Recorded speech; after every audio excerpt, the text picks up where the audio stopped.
Good evening, Patriots, and welcome to another edition, in fact, the first edition of 2024 of the Douglas Ducote Show. You had many places you could be tonight, but you chose to be here with me, and for that, I am forever grateful. I do hope that you all had a wonderful, safe, fun New Year's.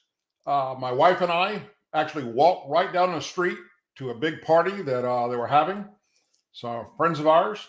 And it started about 4:30 in the afternoon, and we're going to go way past midnight and all a bunch of adults. And about 10 o'clock, my wife and I strolled back down the street to the house here, and we were asleep. We woke up at midnight because of all the fireworks going off outside. So, hey, it sucks to get old, but that's part of life. Anyhow, folks, you have all heard me, those of you that have been following this show for a long time. I've been very, very critical when there are things done in law enforcement that are corrupt. As a veteran law enforcement officer, besides my military service, I take that very seriously. And when we have corruption in law enforcement, I'll be the first person to call it out.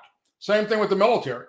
Same thing, whether it's a Republican Congress member or a Democrat Congress member, I don't care. All right.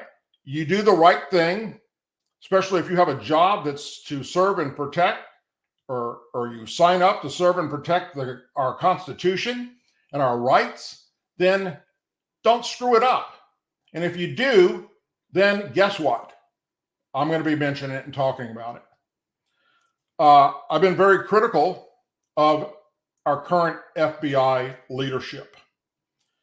And those of you who've been following me for a while know that I'm very critical of not just the FBI, but the leadership of the Department of Justice and Homeland Security. Critical of what they've done to our former President Donald Trump, what they did during the whole Russia hoax thing. Nobody was held accountable for that. What they're doing currently now, it's all horrible. What they did to Roger Stone, what they failed to do for me, what they did to some of my personal friends, what they're doing to Trump and MAGA supporters, what they're doing to parents that speak out about the way their schools are indoctrinating their children against their will, and recently going after those of the Catholic faith. You won't see them go after any other faith, especially not Islamic. Critical of the two-tier justice system we have here in America, allowing those such as Joe Biden, Hunter Biden, Hillary Clinton, James Comey, Loretta Lynch, James Clapper, Peter Strzok, Lisa Page, just to name a few, get a free pass and not be charged with blatant, known federal crimes. The men and women doing their job out in the field, for the most part, are good, patriot Americans. But their leadership sucks, and it's getting worse daily. And that brings me to tonight's guest, and I sure as hell hope I get his last name pronounced properly. I'm sure when I bring him on here in a minute, he will correct me, and I hope he does. Tonight's special guest is David Brunblit, former U.S. Army veteran, an FBI agent that worked in the FBI's National Security Branch. He was assigned to foreign counterintelligence. What is happening to him, every American needs to hear, which is why he is my guest. David was born and raised in New York by his Jewish father and German mother. He is the author of the book, Patriots Betrayed, a Soldier, Scholar, Spy's Warning about America's Leadership Crisis. David has been designated as an enemy of the state by our government and is no longer welcome in the United States. As the FBI continues their unconstitutional spy campaign against him. David has a master's degree in public administration from Harvard, a master's in business administration from IMD, a master's in Chinese studies from the University of San Francisco, a master's in human relations from the University of Oklahoma. a Bachelor of Science from the United States Military Academy, West Point, an Associate's Arts from Marin Military Institute. In the United States military, David is the 12th person in the history of the United States to earn an officer commission by both West Point and Army ROTC. While in the Army, he attended the rank of captain and was stationed in Europe with the 1st Armored Division, redeployed to Kosovo with NATO under Operation Allied Forces. He later served in the U.S. Army European Headquarters, where he was responsible for force protection and counterterrorism. Detailed in his book, David is still under investigation by the FBI for allegations regarding national security. However, the truth behind this unconstitutional spy campaign against him is that the FBI is persecuting him for his conservative political ideology. David has stated adamantly that the greatest threat to America is not China, but rather from American global corporations and the American globalist government. With that, I would like you to please welcome our guest coming in from the country of China. David, welcome, sir, to the Douglas Ducote Show, and thank you very much for joining us tonight. Thanks, Douglas. I appreciate your time. And to the audience, I'm about to tell you a story that's interesting and just absolutely outrageous. So thank you for the opportunity. Yes, sir. We want to give everybody the opportunity to share their side of the story, regardless of, what they did in their past or what they're doing in their future. There are two sides to every story. And sadly, we see all too often the government only pushing one side. So first off, did I get your last name pronounced properly? It's pronounced Boundblood. Don't worry about it. I'm used to it. It's hard to pronounce. Got it. Thank you so much. I get mine called everything you can possibly think of, and that's all good. I'd like to start with, if you would, a little bit about your military service and what brought you to wanting to serve your country. Yeah, sure. So my family immigrated to America back in 1850. These were Ashkenazi Jews from Germany. And my family has served in the Civil War and basically almost every war since. So, my father and uncle, they volunteered. They made it known they volunteered for the Vietnam War. They did not get drafted. So I think it might have been in my blood. So I always knew that I wanted to serve in the military. Again, I'm the 12th person in history. The reason being is I applied to West Point out of high school. I was denied. I went to a school called Marion Military Institute in Alabama, which was also a preparatory school for West Point. And it's also the U.S. Army Early Commissioning Program through ROTC. So I always knew I wanted to serve. Eventually, I matriculated through West Point, and I served my country. I didn't necessarily had an ambition to make a career in the military, but there's a lot of men who wanted to serve their country, do their time, and get out. I did very well in the military, and I was recruited by different intelligence agencies. One happened to be the FBI. I knew I was going to leave the military. I had no clue what I wanted to do. So when I was recruited by the FBI, I was like, wow, this sounds very good. And I was very humbled and thankful to serve in the FBI. But I think serving in the military, and this is a good point, Douglas, because many people ask me, I predict America is going to civil war, revolution, collapse. And people ask me why. What is one of the reasons? Let's talk about the military draft. I think I'm probably going to be the last person in my family generation to serve in the military. That's a big deal. Why is that? I truly think what happened to where a kid like me who grew up in New York, and if I met an adult who dodged the draft, we're talking the Vietnam draft, I would use the words of coward, you're not a patriot, how dare you? Now, if there was a draft in America, I do not think America could muster the forces in America. We're talking American citizens to serve.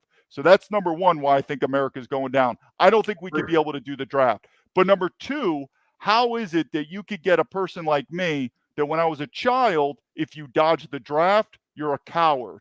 Now, if there was a draft and you decided to dodge it, I'd say not only you're a smart person, however, if the government has no loyalty to you, why should you have loyalty to the government? And I think it's a key point because military veterans were only about 1% of the American population.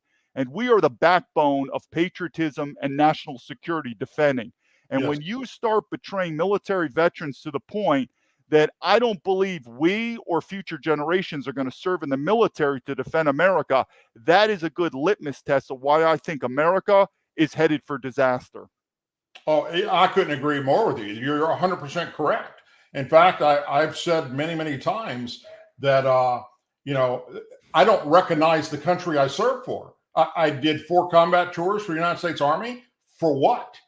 Because what I see happening right now is an absolute slap in the face. Everything from the Afghanistan withdrawal surrender to the wokeness that's happening in our military and all through our government. And the youth of today, that's the last thing they want to do is follow in our footsteps.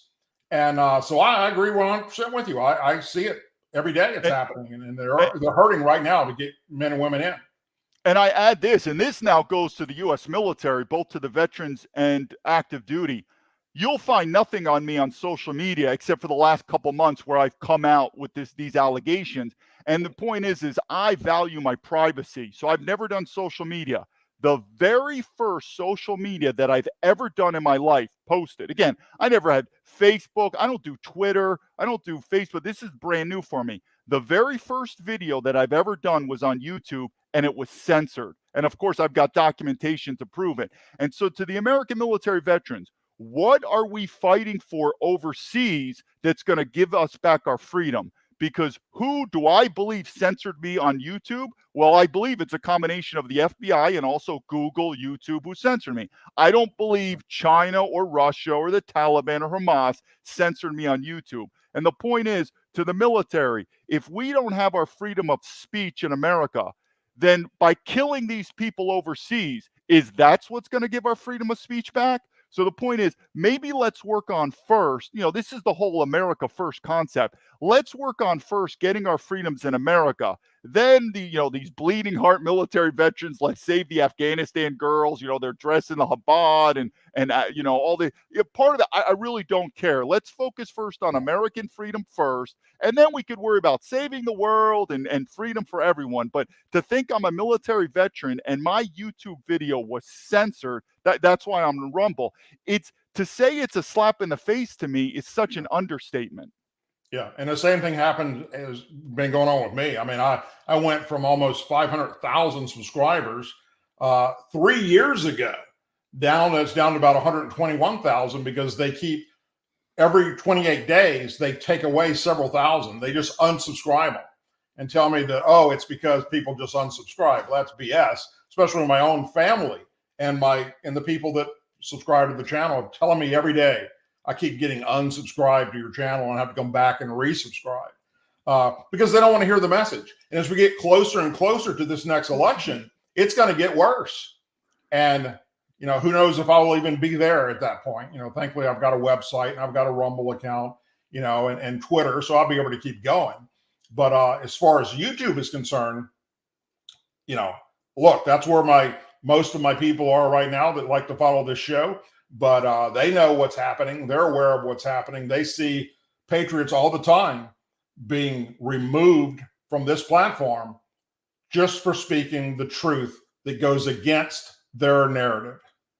Yeah, and what I want to do too as we unravel this story is to the audience, before you judge me and come to your assumptions, go to my Rumble channel and watch episode 1, 2, and 3. Yes. And the reason being is by me going to China, it's opened my mind to these American globalist corporations. I work for both the Boeing company, which is the military industrial complex in China, and I work for Amazon in China.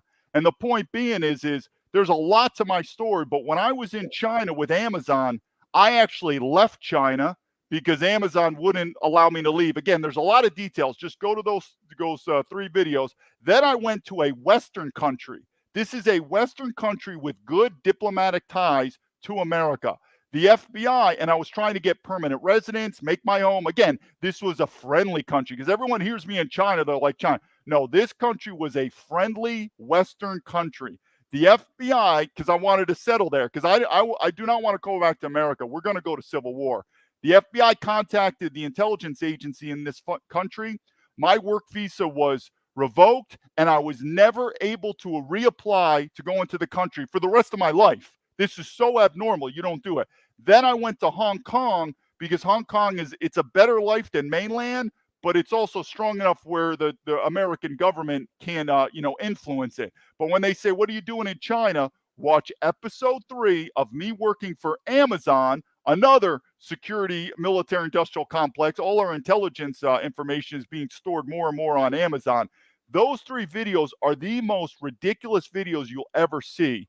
But Douglas, I'm ready to tell my story. You just let me know.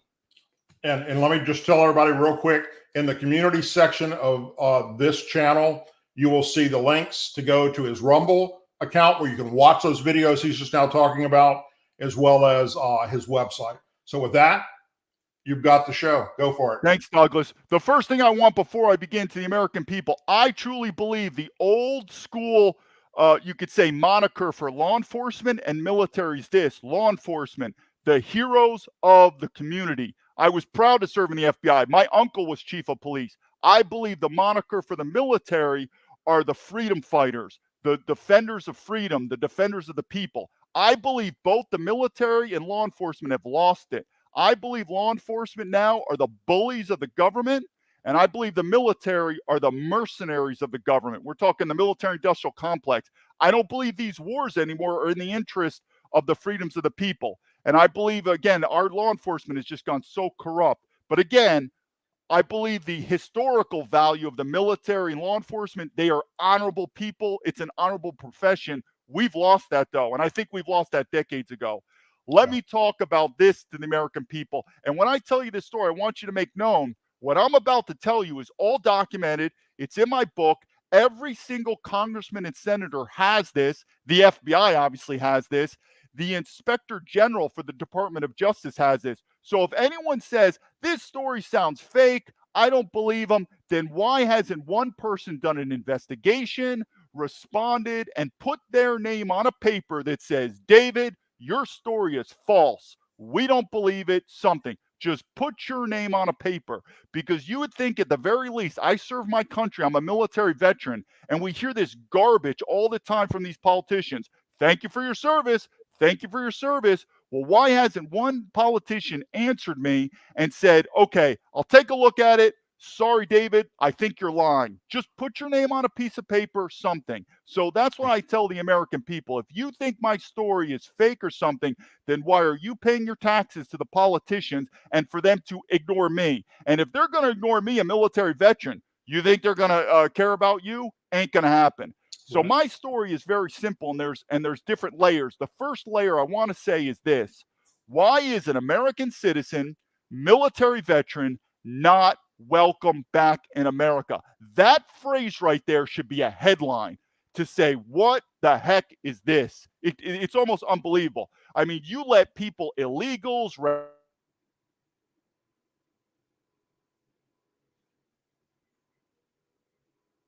let's give it a minute. It's coming from China, so we might have you might have to reboot here for a second. If you can hear me, David, you're completely froze up, and we don't hear the audio either, which could very well be the government monitoring this show tonight, which I figured they would do. So we give him a few minutes and see if he will can pop back in here. I'm going to go ahead and drop this down until we can get him back in. What a lot of you have been saying, I've heard you. I read a lot of what's in the comments on my shows, and a lot of you are saying exactly what this man is saying right now. And you've seen what they're doing to Donald Trump. You're seeing what they're doing to Republicans and conservatives while allowing Democrats and liberals to have a free pass to get away and do whatever they want. You're seeing the two-tier justice system in America. It's happening right in front of our eyes. And it's getting worse. Can you imagine what it's going to be like in, well, hell, any Democrat, whether it's Joe Biden or whether it's somebody else, if Trump doesn't get in 2024, stick a fork in it. It's done. Ask any veteran out there, do you recognize the country that you serve for? And if they say yes, well, it's either they're far left liberal and they were probably kicked out of the military and got a dishonorable discharge, so they're angry about it, or they managed to make a lot of money and started a business and doing really well. But your average veteran out there is going to tell you what they see happening to the United States of America right now is an absolute crime. It's criminal. And it's happening from the top down. Look, I've watched every single House hearing that Director Wray has been in front of, and the Homeland Security, Alejandro Mayorkas. I've watched them, and they just sit there, and they can't answer the questions. They won't answer the questions. They spin it, or they lie, or they say it's an ongoing investigation, and we're not going to talk about ongoing investigations. Even though members of Congress are sitting there telling them to their face, and the cameras are rolling, how is this happening? Why did you allow this to happen? Why is no one at the FBI or Department of Justice or Homeland Security being held accountable for what they're doing? Did anybody lose their job over Russia collusion? 4 years of that, we heard. 4 years. And they even impeached the man twice at the House. And it was all a lie. All of it. We know for a fact now, because of the whistleblowers, because of the hearings, that the fucking DMC, the Democrats, Hillary Clinton's campaign, paid for that dossier. That was all fake. It was all made up to smear their opponent. That's the kind of shit that happens in third world countries, not America. This is absolutely insane. And it happens every day. We're watching it happen. It's almost like watching a Twilight episode. It's that freaking crazy. Go back 20 years ago and somebody tell you, hey, this is what's going to be happening in 20 years. I'd tell you you're smoking crack. So he has not come back on yet. God dang it, that really pisses me off because, look, hey, to the FBI agents that are watching tonight's show, fuck you. All right? Just fuck you. Because this is wrong. This is wrong. At least be man enough or woman enough to come on my show. I welcome you to come on this show and answer some questions from me. I've got questions I want to ask about why I got fucked over and why the FBI promised me they were going to take care of some issues that were happening to me, and they didn't do shit. I want to know why you went after one of my friends when you knew damn good and well he did nothing wrong. You were told that by the Louisiana State Police. You were told that by the Walker City Police. You were told that by the Livingston Parish Sheriff's Office, but you raided his business anyway and turned him into a domestic terrorist as far as the media was concerned, and have yet to apologize for what you did to the man. And I want the American people to hear the rest of David's story. So guess what? Guess where he won't be censored at? You go to his Rumble account and you watch his videos there. Please. In the community section of this channel, it will be there. You'll be able to go there. You'll be able to see where you can follow him. You'll be able to listen to videos 1, 2, and 3 about what he was going to share with us tonight. And the powers that be saw to it that that wasn't going to happen. Why? Because they don't want you, the American people, to know the truth. That's what it's all about. If they will do this to one of their own, if they will do this to a former president of the United States, even when he was president, before he became president, this whole Russia collusion thing was made up. They pulled it out of thin air. The Democrats paid for it. We know that. It's factual information. We know who the players were. And what did James Comey do about it? Not a fucking thing. The director of the FBI held nobody accountable for what happened to Donald J. Trump when he was the president of the United States. Not at all. The Department of Justice did not help. Now, that being said, look, I'll be the first person to say, and I've said it already before. If you follow me, you know I've said this before. Part of the blame has to go back on Donald Trump. Why? Because he brought people into his inner circle that were known to be connected directly with the left and with the Democrats. Why would you do that? Why would you bring somebody in to run your Department of Justice that doesn't like you and is going to allow the FBI to run rogue? Why? So, there's lots of blame to go around here about what happened to him. And as far as what happened to me, hold on one second. I got something coming in. Let me check what this is real quick. I think it's David. Let me run over here, see what we got going on here.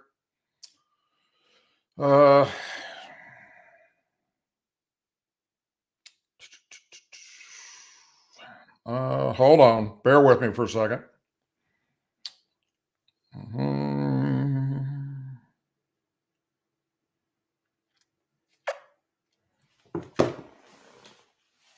All right, let me try.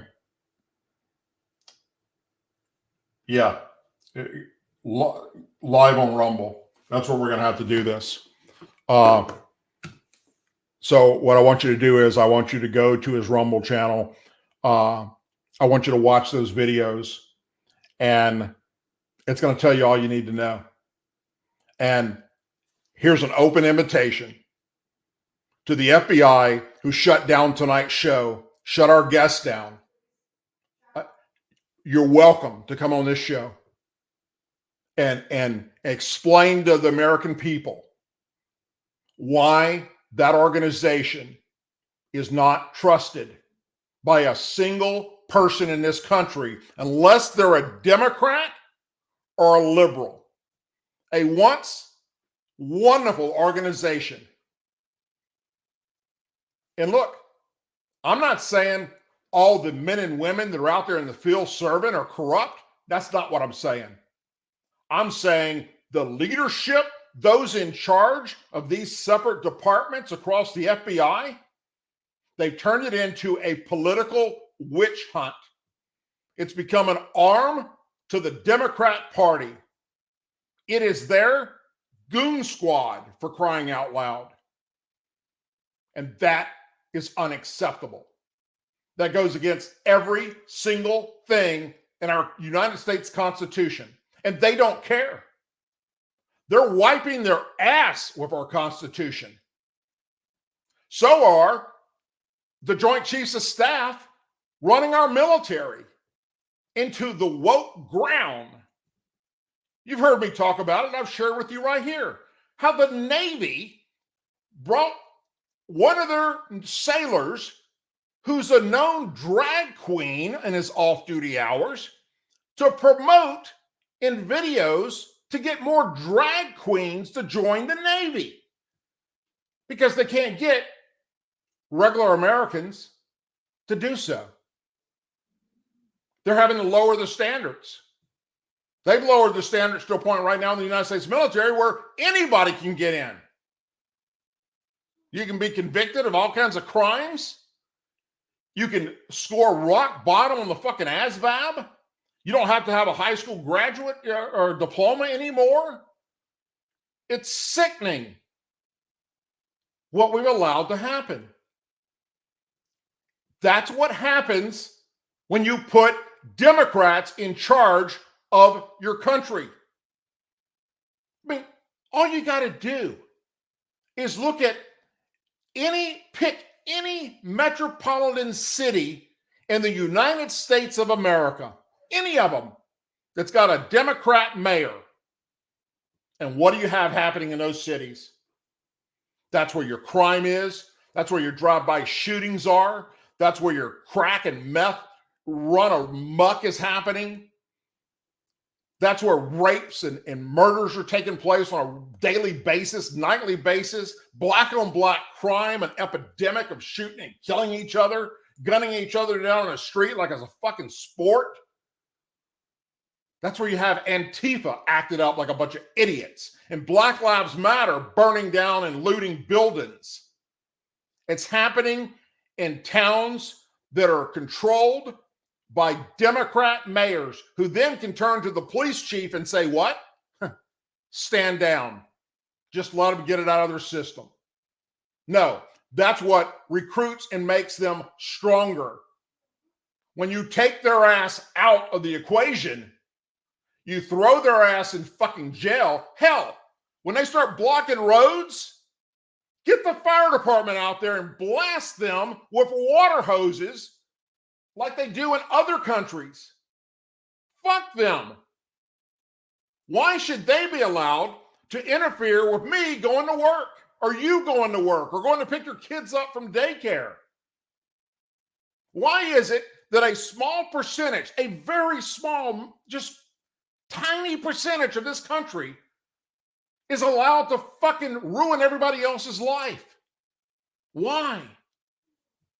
Because that's the Democrat Party that's been infiltrated by the far left liberals and their ideology, and it's destroying this country.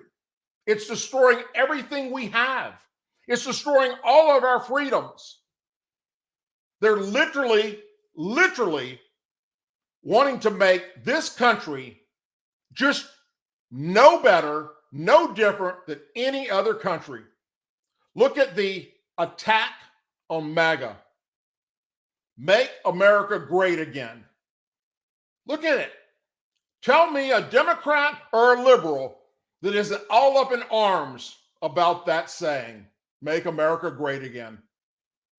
They will tell you to your face, you're a traitor, you're hateful, you're a bigot, you're a racist.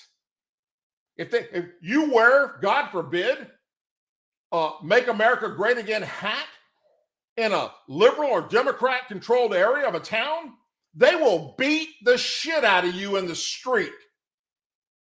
And the mayors won't let the cops get involved and do anything about it until you're fucking damn near dead. And then you're lucky if they do it then. Look at what happened. Look at Jesse Smollett, for instance. Look at that piece of shit. And that whole story and how it played out. That piece of garbage should never see the light of day again. But guess what? Because he's black, because he's an actor, because he was gay, hell, the only card he didn't have was Muslim. If he'd had that, he wouldn't even went to jail. And look at the Democrat DAs that protected his little ass. He made up a hate crime, for crying out loud. And it looks like we got David back. Hold on, let's back out again. God damn it, son of a bitch. Let's try it again. Can you hear me, brother? Hey, Douglas, thank you so much. Something happened. Something all fell apart. Oh, yeah. That's all right. I filled the air. I've got a lot of shit off my mind. Trust me, it wasn't me. We're both professional military guys. I would never drop off the line like that. I understand 100%. I know exactly who did it. So we're good. Continue on. Hopefully we can get through this. And just so you know, folks, If we can't get through it, go to his Rumble channel. It's going to be in the description here and also in the community section. But take it away again, David. I'm gonna take a guess where I was last time, but the headlines of this should be American citizen, military veteran, not welcome back in America. That right there should be like, this is the most ridiculous thing. It can't be true. That's what Americans should be saying.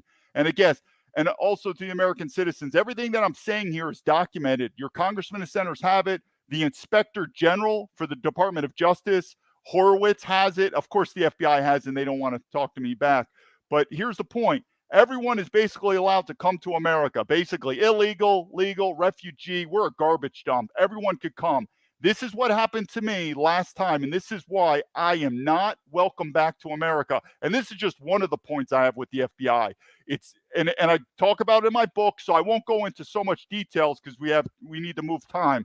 But it's very simple. Last time I was in America was August of 2019. I took a plane from Taiwan to Chicago, my last trip. And when I say I'm not welcome, again, this is what happened. And you asked me if this happened to you in a foreign country, which again, I get treated better in foreign countries, you wouldn't be welcome. Detained, searched, interrogated, covertly spied upon, humiliated, deceived, and physically assaulted by your own government. You can't make this up. This is so ridiculous that you would think someone would talk to me or something and this is official allegations. I'll move through it quick. I arrive at the Chicago International Airport.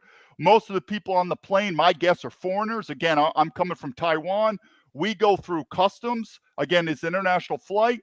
Basically, from what I saw, everyone was allowed to go into America, do whatever they got to do. Me, on the other hand, I get selected for what's called secondary screening. I'm now having about 4 uniformed Customs and Border Patrol agents. Notice now when it comes to border control, boy, they can control the border pretty much with me. The southern border, no. But for me, oh no, stop right there. I pull out my cell phone to begin recording. Nope, not allowed to record. I have to surrender all my digital equipment. I have to give them my password to open it. Otherwise, it's going to be confiscated according to what they're saying. It gets all taken back to a back room. I am not allowed to accompany them. It was there for over like 3 hours. When that stuff gets out of my hands, then the interrogation begins. What are your views on America? What are your views on our government? What are you doing in China? What are your contacts? A complete interrogation. And I tell the American people all the time, today's law enforcement are not your friends. Don't talk to them. And if you don't talk to them, then they think you're lying, you're avoiding the truth. They're not respecting your constitutional rights, which is you have a right to remain silent. You don't have to say anything, but they look upon it as, you're being, you're deceitful or you're trying to evade. Interrogation happens. I wait for over 3 hours to get my digital equipment. They go through all my stuff, by the way, everything. They count dollar for dollar, everything, all my baggage, everything. I'm finally allowed to leave. Again, the purpose of my trip, go to episode 2, Boeing. I'm suing the Boeing company, and I'm doing what's called a deposition because Boeing is registered in Chicago, headquartered in Seattle, but they're registered in Chicago. And I'm suing the Boeing company. I'm doing a deposition, so I'm only there for about 3 days. While I'm in the city of Chicago, I could just feel it. I'm under surveillance. Again, not a very good way to welcome back a military veteran. I just feel it. I'm under surveillance. I proceed to what's called Grant Park in Chicago. I'll make the story quick. I see a person. I describe him in my allegations and even in my book. He's about 33 years old, white guy, cropped hair. I describe his clothing, everything like that. And he's basically stalking me, secretive stalking me, covertly, taking pictures of me, everything. I believe 100% this person is an FBI agent or what we call a surveillance operative. Either way, an FBI employee. Grant Park, I proceed to run out of there in Grant Park, going to the park, nooks and crannies. I turn around. I'm at like a dead end. I turn around. I immediately see him in a dead run chasing after me. Pretty much, he's chasing me. He sees me. His eyes are like, bulging because he's been burned. I could tell you're trailing me. We're about 10 meters away. Again, we're moving through the story quickly because, again, I'm willing to say what happened here. Again, I believe this is an FBI agent or surveillance operative. He didn't write this in his report that he got burnt. What I'm about to tell you, I guarantee he didn't write to the FBI. Anyway, he's walking toward me. I put out my hand to kind of de-escalate the situation. I know I don't want to get in a physical confrontation with this guy because I 100% believe this person is law enforcement. You don't want to do it. You're going to get in a lot of trouble. I ask him 2 questions, literally within feet when he's about to shake my hand. First question, are you following me? He answers back. He's pissed off, you could tell. He's part shocked and pissed off at the same time of what's happening. He answers back, no, complete lie. Then he shakes my hand, tries to grip my hand, tries to, break my hand or whatever you want to call it. I asked him the second question. You wouldn't lie to me, would you? You could tell he's angry now, he's pissed off. He's like, no, of course he's lying to me. Then as he shakes my hand, he rotates his elbow and his shoulder, hits me in the solar plex, hits me in my shoulder so hard that I almost fall. He almost falls 180 degrees. We come around, almost fall to the ground. So now we're in 180 degrees. I'm looking at him. It is the most surreal situation I could think of, but I'm still thinking this person's law enforcement. I don't have much options here. I still know what's going on. I summon my military command voice. I use my knife hand and I say, stop following me. And I shouted it hard and loud. He was about 2 to 3 feet away from me at this time. I turn around. Now I'm in that original direction originally, and I run for it. He's chasing after me again. I'm crossing the streets where the lights on. I mean, this is America. I mean, this story right now, Americans would be like, what is going on with our country? This is the most ridiculous thing. Anyway, I do escape and maneuver for about an hour, and I realize I'm literally being stalked in my own country. Then, because again, I was only there for 2 days. It was just to do a deposition against the Boeing defense law team, deposition and leaving. I'm back in the same airport, Chicago International O'Hare, flying back to Taiwan. I go through, everything's normal, tickets normal, and I'm in the waiting lounge of, the gate, about the board. Everything's normal. Then the flight attendant at the counter says, we are now going to begin boarding. Everything's normal. Everyone stands up, rows 1 through 10, everyone stands up. We're all in a line, and we're going through, these typical corridors you find in an airport, ready to load on the airplane. This is the humiliation part. So I'm in a line, and as we go through a corner, we see 2 uniformed Customs and Border Patrol agents inspecting passports. This is not normal. I've never really seen stuff like that because, you're past customs, you're about to board the airplane. But 2 uniformed Customs Border, they're inspecting passports of every person coming through. No big deal. They get to my passport.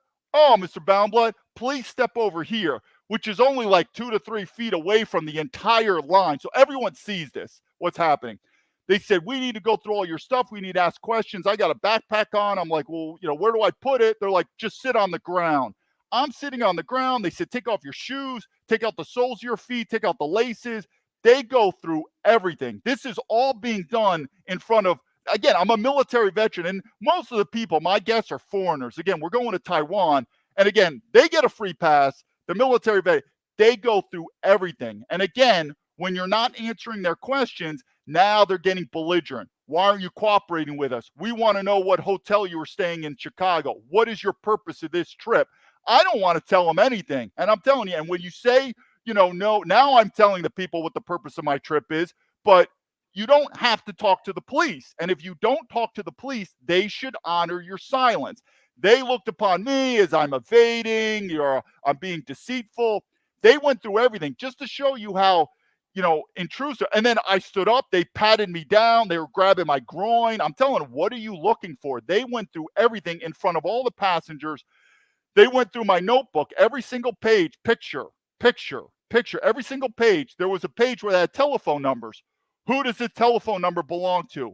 None of your business. Pulls out a cell phone. Don't worry, we'll call, we'll find out. I even looked at him. I said, why are you treating like this? I'm a military veteran. Why are you doing this? What are you looking for? They end up searching. The plane is already boarded. The flight attendant at that door, the door in the airplane, she's got direct sight to us. We're only about 10 feet or 15 feet away from the door. She's seeing this whole thing. Everyone's boarded. She's mentioning to the Customs and Border Patrol, like, is he going to get on or not? Because we got to go now. Because she's literally thinking, like, because it looks like I'm going to get arrested. The whole thing was in a complete interrogation, detainment, search, everything. Finally, they're even asking me, like, listen, if you don't cooperate, we'll bring this higher. If you don't get your flight, we don't care. It was the most unprofessional, un-American, treasonous thing I've ever seen. They're looking. You could tell they're getting more and more mad because they're not finding their goodie, to make their performance objective. They're trying to find something. And I'm even asking them, what are you looking for? Why are you doing this? Notice the police, they want you to talk, but when you ask them, no answers. I said, what are you looking for? Why are you doing this? No. Make a long story short, the flight attendant was finally like, last call. He either comes on or we got to go. They basically look at me like, fine, you can go. Like, they're almost mad they didn't find their performance metrics. I get on the plane. The flight attendant basically, lightly grabs my arm. She's like, we got to get to the seat. Come with me now. I mean, and everyone sees me. When I get on, they're probably thinking, oh, that's the drug dealer or the terrorist. I thought he was going to get arrested. Everyone knows me as soon as I step on, and they're all waiting on me. As soon as I get in my seat, that plane is off because they're waiting for me. I get treated better in foreign countries than my own country. And I'm telling to the American people, I've sent this out to the government. Why aren't they answering? Now, part of the reason why I think, and I know we don't have time, but I'm going to do it, is let's talk a little about my time in the FBI. And I'm telling you, I have never seen an organization, the FBI, that is so vindictive. And by the way, to the American people, today's FBI agents aren't the agents back in the J. Edgar Hoover days. 50% of these agents would have never been hired. Remember, my classmates, I entered in 2004. It's 2024. These are the senior management now in the FBI. They're hitting their 20. These people, and I've also got to change my mind. Many people look at the FBI management and they say horrible, evil, horrible leadership, corrupt. I'm not going to argue with you, but don't fool yourself. The field agents, you can have people that are nice but weak. And when you have weak people, and I could tell you so many stories because the pension, the job, I mean, these government jobs are nice, cozy jobs. They are not going to risk their job to go against the management. So you might know a really nice FBI field agent, but because he's weak, he will follow the orders. So don't fool yourself. A lot of my classmates, I can tell you, nice guys, weak. They will follow the orders. I'm telling you, 90% will.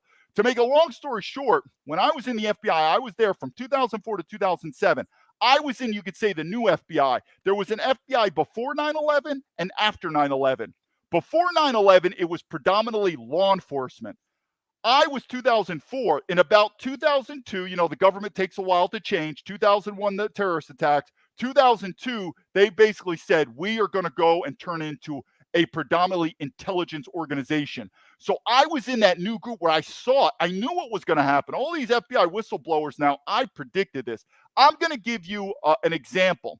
And anyone knows me, watch my videos. I am not a champion of Islam. I mean, many people look at me, they're probably like, oh, by the way, David is racist and this. You'll know it. The point being was when I was in the FBI, remember, it was the war on terror. You got to go back to 2004, the war on terror, the Patriot Act, the FBI. It's like the COVID virus when the COVID first happened. People have a different mindset. Back then, the FBI was spying on American citizens, Muslims, who were doing no illegal activity. Now, I'm not saying I'm a defender of Islam. I'm just saying yesterday was Islam, today was Christians. It's the same principle. And I say it again.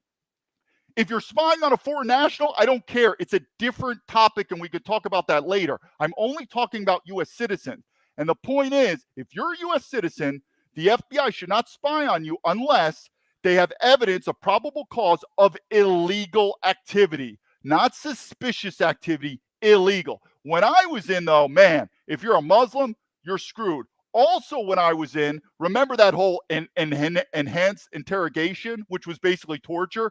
You got to go back then. They were like, oh, it's justified. We got to do it. When I left in 2007, I wrote a letter to Senator Chuck Grassley.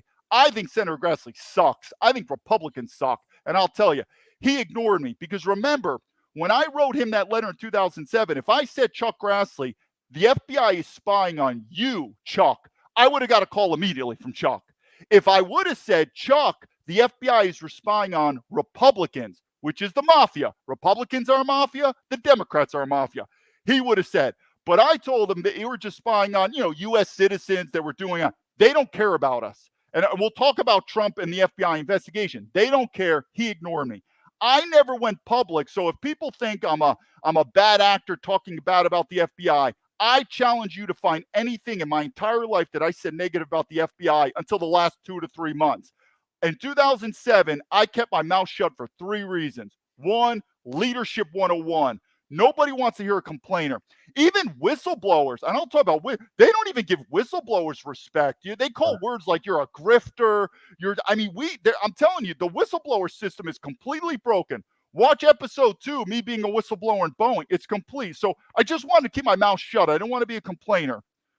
2, I don't think anyone would believe me. I really don't.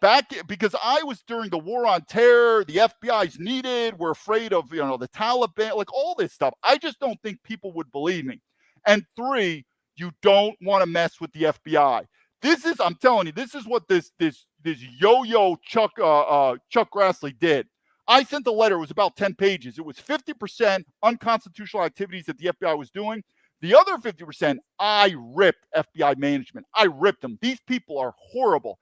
Now, the FBI is unlike other organizations. They're vindictive. When I wrote the letter to Senator Chuck Grassley, I never wrote in it like confidentiality, keep it quiet. I just wrote it to him.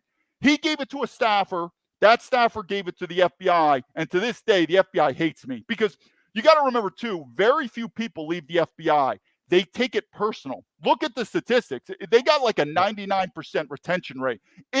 People even think I was fired from the FBI. Trust me, if I was fired, I'd say it because I was fired from Boeing. I was shit-canned by Boeing. Watch my episode. So if I was fired from I'd tell you. But I was fired from Boeing. Watch that video.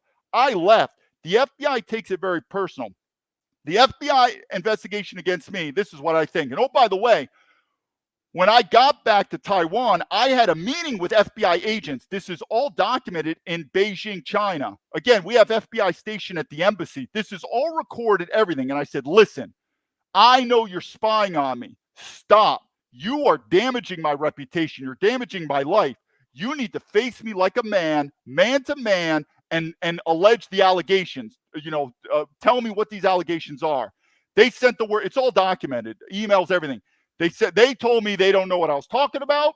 Maybe it's true. Maybe it's not. I give them the benefit of the doubt. They sent a word because I said, if you don't know, then send a cable to headquarters. They know. Send it to headquarters. They sent it to headquarters. They came back to me. They said, sorry, we sent it to headquarters. No response. The FBI knows about this. This is the difference between me and other people getting spied upon. Listen how crazy this, American people. The FBI spying on me, damaging me. I could talk about so many damages.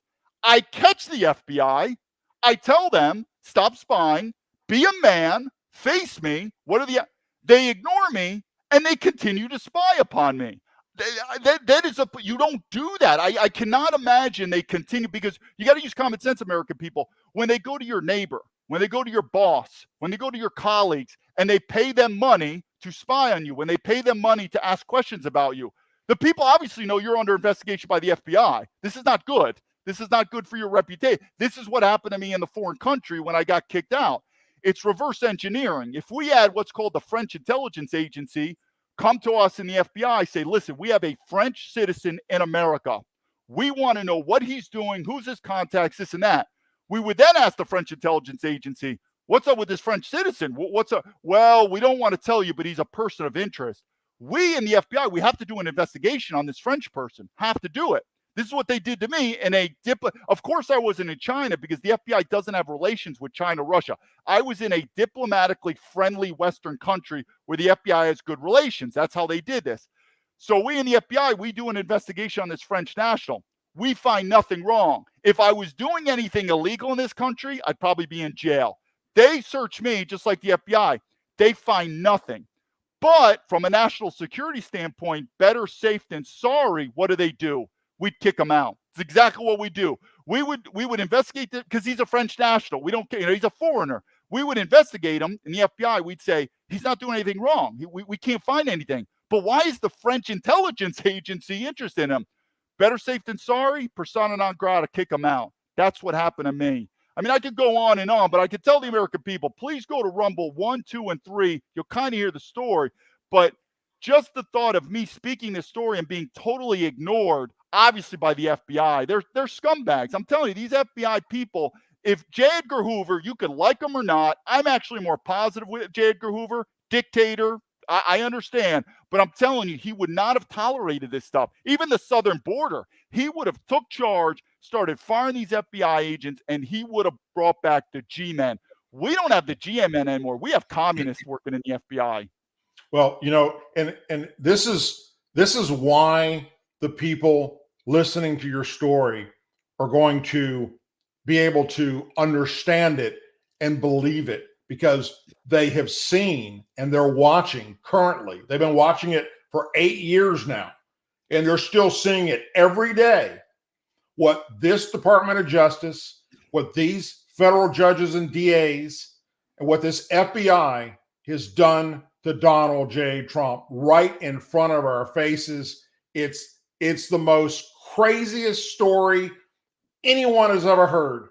And so this is my story too. So I'm overseas. I'm quiet. I don't talk about this stuff. What clicked is I'm overseas and I'm in these chat groups, WeChat, Telegram, WhatsApp, email with other military veterans. Most of them are Americans, some are Brits, Australian. We're all military guys. Most are officers. We talk about topics. We talk about girls, careers, right. The typical. When Trump ran for office, whatever, when he went down that escalator in Trump Tower, I guess 2016, when he said, I'm running for president. To me, and I've said this, I believe he is the best president in my entire lifetime. I make it known. And I believe it because I'm more of a nationalist. I don't look at him as a Republican. And he was the only person that fired me up. When he ran, our chat groups came alive about politics, Trump, and it got heated. And I got really, really angry because these chat groups were all military guys. I thought they would have agreed with me. They would have said Trump is the best. You'd be surprised. We went back and forth. These are military guys. Trump is a racist. And then I started getting vocal about we're going to civil war, this and that. To make a long story short, right around that Trump time, I was starting to get solicited by my contacts. These were paid FBI informants. They were entrapping me with conversations about, David, you really like Trump. Well, what do you think is going to happen in America? Oh, we're going to go to civil war. Well, if a civil war, what happens? And in these private conversations, I made statements like we can all agree. Some of them were a bit too hyperbolic, a little bit too much, where people could look at this as anti-government, a sedition, and it was just sometimes we're angry. We say some stuff. Again, these are private conversations that I didn't reach out to them. They reached out to me, and now the FBI is looking at me like sedition, anti-government. I want to overthrow the government. And it just happened that when Trump ran, politics started coming up. Friendships were probably lost, like the COVID. And now I'm being looked upon as some anti-government. I want to overthrow the government. Yeah. Look, here's what I want to do. And if you're okay with this, I'm going to be leaving this weekend. I'm going to be going out of the mainland for a while. But when I come back, I want to do an hour show. Hell, we do it 2 hours if we have to. We'll pre-record it so it doesn't get interfered with. And then I'll put it up after that. That way they can hear the whole story. But also, as you were saying, as I've been saying, everybody's going to go to your Rumble channel. They're going to watch those 3 videos. They're going to watch all your stuff. All right. And that's what we do. All right. David, thank you very, very much for coming on here tonight. I'm sorry that the powers that be interfered with it while we were in the middle of it, but I kind of expected that was going to happen. And it did, but we thank you for sharing your story. We thank you for being on here with us tonight. And I hope that we can get back together and do another pre-recorded to where it doesn't get interrupted and continue with what's happening to you and your story and your family. Thank you, Douglas. I appreciate that. Thank you very much. Thank you, sir. Have a blessed evening. Okay. Thank you, everyone. God bless you. Folks, go to his Rumble channel. It's going to be in my community section. It's also going to be in the description of this show once it's up as a regular video. Again, I do believe, because I have some friends several friends that are in law enforcement and federal, state, county, city. down on the border that are really trying to do a good job. And they wake up every day wondering what they can do to honor the people they're there to serve and protect. And they tell me, not a single one of them is happy with their leadership. Regardless, like I say, if it's sheriff's department, if it's city police, if it's state police, if it's the border patrol, if it's the FBI, they're not happy with what's happening and the way they're being treated, especially by this current administration that doesn't give a damn. There is a war against, you know it, you've seen it, it's happening. Defund everything. Well, let's start by defunding the FBI and starting all over again. Let's start from the ground up and find out who the bad apples are and get rid of them. Because we need an organization like the FBI. We need an organization like the CIA. We need the state police, the city police, the sheriff's offices. But damn it, we don't need corruption. We don't need people stepping in and turning it into their own personal law enforcement to go after their opponents in political situations. And that is exactly what you're seeing happen right now to Donald J. Trump. I hope you will join me back here on Thursday for another show live at 8 p.m. Central, as always. And then I will be leaving, and I'll be leaving the mainland for about a week. I'll be sharing more with that on Thursday night show because there's some things that are going to be happening while I'm gone that I'm going to be sharing with you all, and videos and also live reports from my location. Thank you so much for being with us tonight. Thank you to my guest. Please go to his Rumble channel, follow him, watch his videos, and more on that as we move on. And as always, please say a prayer for our men and women serving the United States military, our veterans, especially our veterans, our law enforcement officers, our first responders, their families, our angel families, our blue and gold star families, and our country. I've said this once, I'll say it again.